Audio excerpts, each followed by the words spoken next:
Why Lime Design? Well, I was trying to remove the ego from starting a new company. I wanted to make something that potentially is more franchisable in the future.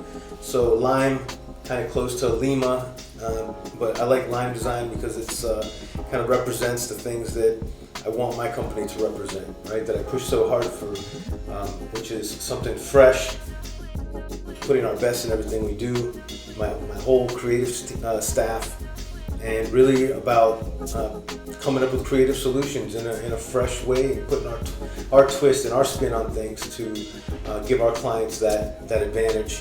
There's just something about the name that really inspired me, and I don't know if it's something to do with the color and just how strong the color and the taste of limes are.